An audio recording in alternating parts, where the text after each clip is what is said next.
नमस्कार, मैं हूं आपका दोस्त विजय विद्रोही। आप मुझसे जुड़ चुके हैं, इसके लिए आप सबका तहे दिल से शुक्रिया। अगले 8-9 मिनट आपसे जुड़े रहने की कोशिश करूंगा। तो देश के गृह मंत्री अमित शाह चुप हैं।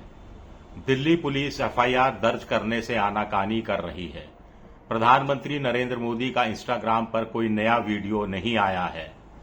कॉकरोच जनता पार्टी सड़क पर है और राहुल गांधी दिल्ली में थाने के बाहर धरने पर बैठ गए हैं। धरने में उनके साथ साहिल हैं, उनकी माताजी हैं। ये साहिल कौन है? ये साहिल वो है जो दिल्ली के जंतर मंतर में 20 जुलाई को गया था और पैलेट उसको लगे, पैलेट गन का इस्तेमाल उस पर हुआ, छर्रे लगे, आंख में छर्रे लगे, हाथ में छर्रे लगे, पीठ में छर्रे लगे और वो छर्रे जो एम्स हॉस्पिटल में इलाज के दौरान निकाले गए, उनको एक छोटी सी डिब्बी में बंद करके उनका परिवार थाने जाता है 14 अगस्त को। पुलिस एफआईआर दर्ज करने से इनकार करती है, जैसा कि बताया जा रहा है परिवार की तरफ से। यहां तक कि कंप्लेन भी नहीं दर्ज करती। 17 अगस्त को फिर ईमेल से पुलिस को भेजी जाता है। पुलिस उसको इंदराज करने से इनकार कर देती है और पुलिस अगर एफआईआर दर्ज करती तो उसे फिर एफआईआर नंबर देना पड़ता, इन्वेस्टिगेशन का नंबर देना पड़ता। और पुलिस ने क्या जिसके इशारे पर पैलेट गन का इस्तेमाल किया था, क्या उसी के इशारे पर अब पुलिस एफआईआर दर्ज करने से आनाकानी कर रही है? एक सवाल ये उठता है। दूसरा सवाल उठता है कि सूचना के अधिकार के तहत दिल्ली के 4 अस्पतालों से सूचना मांगी गई थी। लेडी हार्डिंग जो कॉलेज है, मेडिकल कॉलेज, उनकी तरफ से सूचना के अधिकार के तहत जवाब दिया गया कि 9 ऐसे प्रदर्शनकारियों का इलाज किया जिनको पैलेट गन लगी थी। सफदरजंग अस्पताल ने कहा कि उनके यहां एक छात्र का इलाज किया गया जिसको पैलेट गन लगी थी। ये जो सूचना का अधिकार के तहत जानकारी हासिल की थी, उनका ये दावा है। उनका ये भी दावा है कि एम्स ने जवाब नहीं दिया था और राम मनोहर लोहिया अस्पताल ने जवाब नहीं दिया था। और अब राहुल गांधी के साथ वो परिवार एम्स में मेडिकल रिपोर्ट दिखा रहा है, एमएलसी की एक रिपोर्ट, मेडिको लीगल केस की रिपोर्ट दिखा रहा है, जिसमें राहुल गांधी का दावा है कि साफ तौर पर दर्ज किया गया है कि पैलेट गन का इस्तेमाल किया गया था। अब दिल्ली पुलिस इतनी घबराई हुई क्यों है? अमित शाह इतने सहमे हुए क्यों हैं? प्रधानमंत्री ने चुप ही क्यों साध रखी है?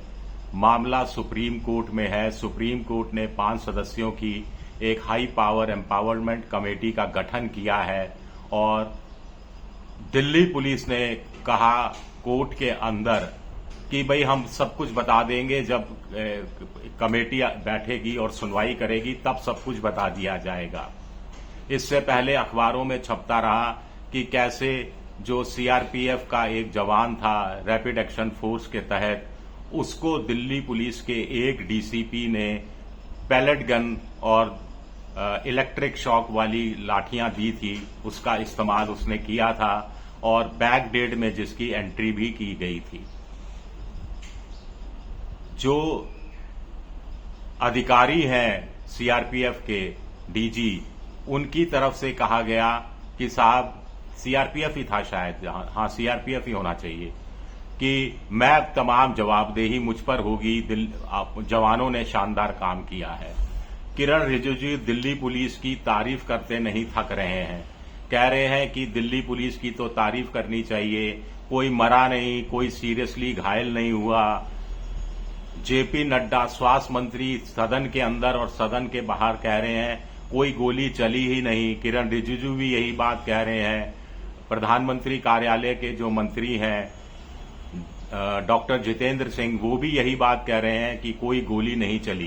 कोई गोली नहीं चली तो वो बच्चों के शरीर से जो छर्रे निकले, जो अस्पताल के डॉक्टरों ने अपनी रिपोर्ट बना के दी, जिस लड़की का कान छर्रों से घायल हो गया और उसकी प्लास्टिक सर्जरी करनी पड़ी, वो सब क्या एक लाइन से इकसार झूठ बोल रहे हैं? अगर झूठ बोल रहे हैं तो पुलिस काउंटर एफआईआर दर्ज कर दे, पुलिस मुकदमा दायर कर दे कि आप लोग झूठ बोल रहे हैं, ये पैलेट गन नहीं है, ये साबित कर दे। लेकिन ऐसा तो हो नहीं रहा है। तो कुल मिलाकर सरकार बैकफुट पर है, सरकार के पांव उखड़ते जा रहे हैं। क्या ऐसा हम मानकर चलें? सरकार के हाथ पांव फूले हुए हैं, क्योंकि अगर पुलिस इस समय एफआईआर दर्ज करती है तो वो एक बहुत बड़ा सबूत हो जाएगा और जो सुप्रीम कोर्ट के निर्देश पर जो हाई पावर कमेटी गठित की गई है उसकी राह थोड़ी सी और आसान हो जाएगी। कुल मिलाकर 12 मामले सौंपे गए हैं, जिसके अंदर सुप्रीम कोर्ट ने खुद कहा है इस कमेटी से कि भाई सबसे पहले तो आप पता लगाइए कि अत्यधिक पुलिस बल का इस्तेमाल किया गया था या नहीं किया गया था।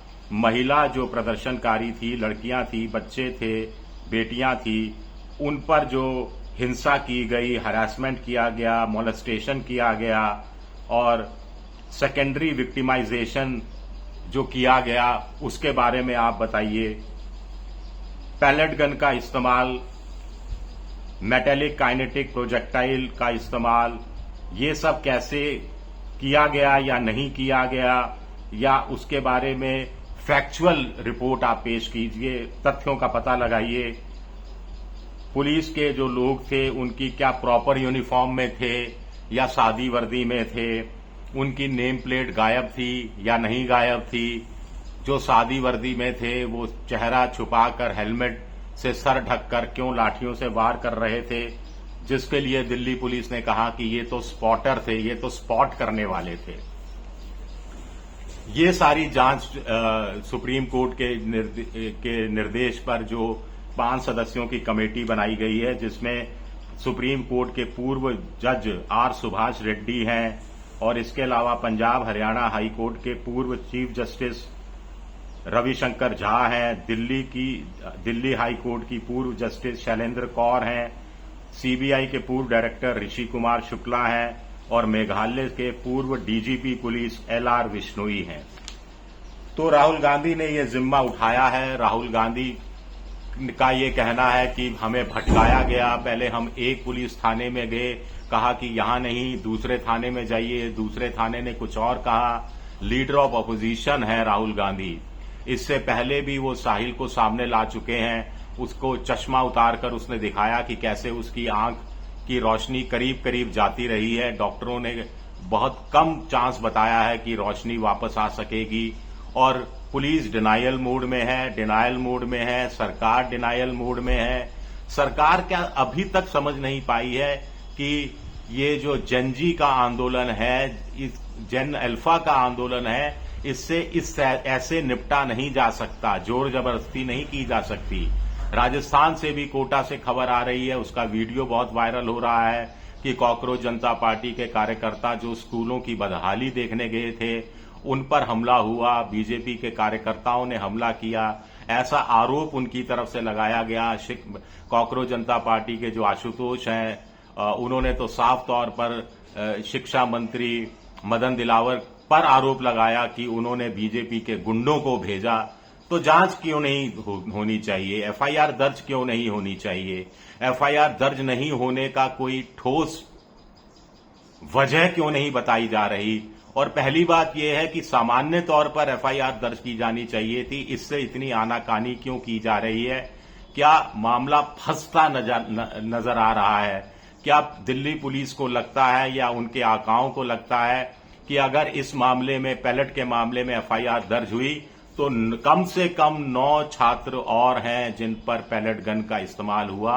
अगर सूचना के अधिकार के तहत दी गई जानकारी को सही माना जाए तो 9 और 1 10 एफआईआर तो अकेले दिल्ली में कम से कम दर्ज होंगी। फिर सिवान में जो AK-47 लहराता हुआ जवान घूम रहा था, जो रांची में छात्र पिटे, वहां पर एफआईआर दर्ज होंगी और ये सिलसिला फिर थमने का नाम नहीं लेगा।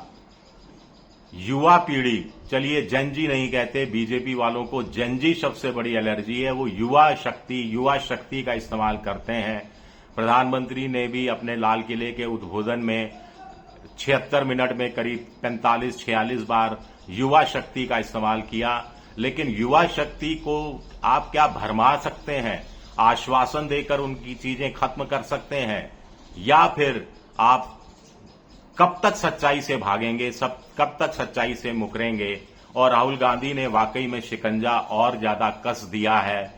जनता के मन में, अगर किसी के मन में थोड़ा बहुत भी संदेह रहा होगा, तो आज की जो धरने की कार्रवाई हुई, पुलिस की कार्रवाई जो होनी चाहिए थी, जो कथित रूप से नहीं हुई, उसको लेकर उस जनता की भी शायद आंखें खुल गई होंगी। हमें ये नहीं भूलना चाहिए, या यूं कहा जाए एनडीए सरकार, मोदी सरकार, बीजेपी को ये नहीं भूलना चाहिए कि ये सिर्फ छात्र आंदोलन नहीं है, ये जन आंदोलन में तब्दील होने की बहुत भारी क्षमता रखता है, गुंजाइश रखता है, पहली बात। दूसरा, इसमें परिवार शामिल हैं, जन अल्फा के माँ बाप शामिल हैं, उनके दादा दादी शामिल हैं, जनरेशन जी के माँ बाप शामिल हैं, उनके दादा दादी शामिल हैं, यार दोस्त शामिल हैं, मामा मामी, चाचा चाची सब शामिल हैं। आप परिवार से नहीं उलझ सकते। शुक्रिया मेरा ये वीडियो देखने के लिए। पसंद आए तो लाइक कीजिए, सब्सक्राइब कीजिए, शेयर कीजिए। शुक्रिया।